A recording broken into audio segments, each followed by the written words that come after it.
हर रात की तरह आज भी मैं देर रात घर पहुंचा। हमेशा से कोई भी गलत आदत न होने के कारण कॉलोनी में कोई भी मुझे देर रात आने पर गलत नज़रों से नहीं देखता था। मैं हमेशा इस बात को लेकर गर्व करता कि लोग अपने बच्चों को मेरी उपलब्धियों का उदाहरण देकर अच्छा पढ़ने लिखने की सलाह देते हैं।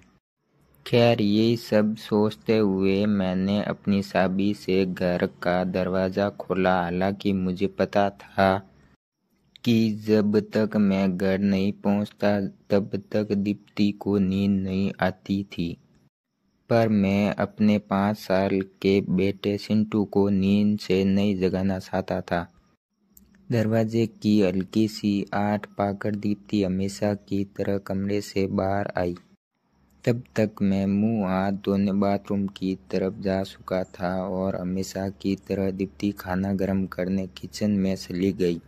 हर रोज़ ऐसा ही होता था। सुबह घर से निकलने के बाद हमारी मुलाकात रात को खाने पर भी होती थी। दीप्ति को इस तरह की जीवन शैली से कोई प्रॉब्लम नहीं थी।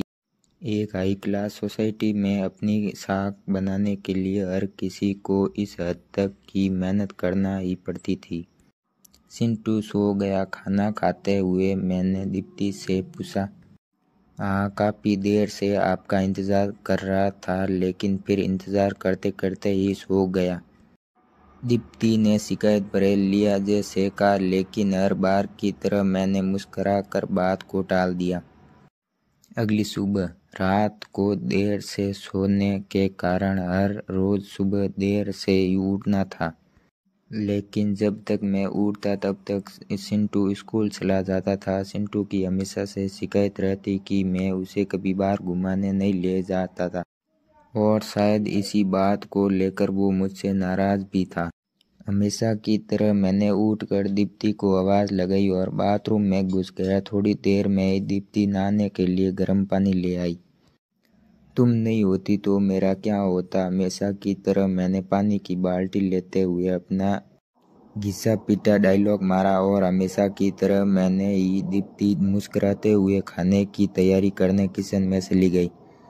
खैर, ऑफिस के लिए तैयार होकर जब मैं डाइनिंग टेबल पर आया तो चिंटू मुंह फुलाकर बैठा था। क्या बात है जनाब, आज स्कूल नहीं गए? मैंने प्यार से चिंटू के बालों पर हाथ घुमाते हुए बोला। आज संडे है, चिंटू ने गुस्से भरी आवाज़ से कहा। काम की भाग दौड़ में मैं ये भी भूल गया था कि आज संडे है और आज दिन में मैंने चिंटू के साथ मूवी जाने का प्रॉमिस किया था, लेकिन आज तो मुझे क्लाइंट मीटिंग के लिए ऑफिस जाना था।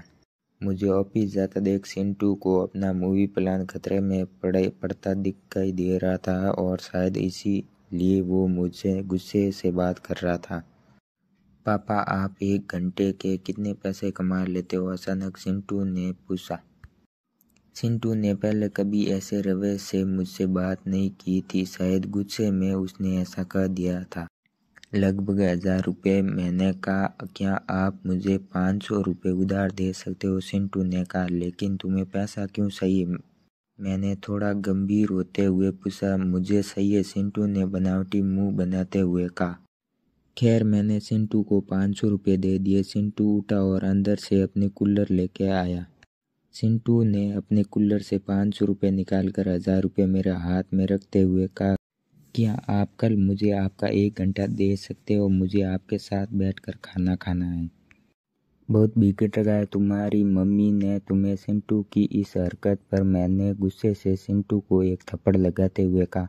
आज ऑफिस जाते हुए मेरे मन में बस ये सोच रहा था कि इस भाग दौड़ भरी जिंदगी में क्या सब कुछ खरीदा जा सकता है। हालांकि मैं भी तो चिंटू को यही सिखा रहा था।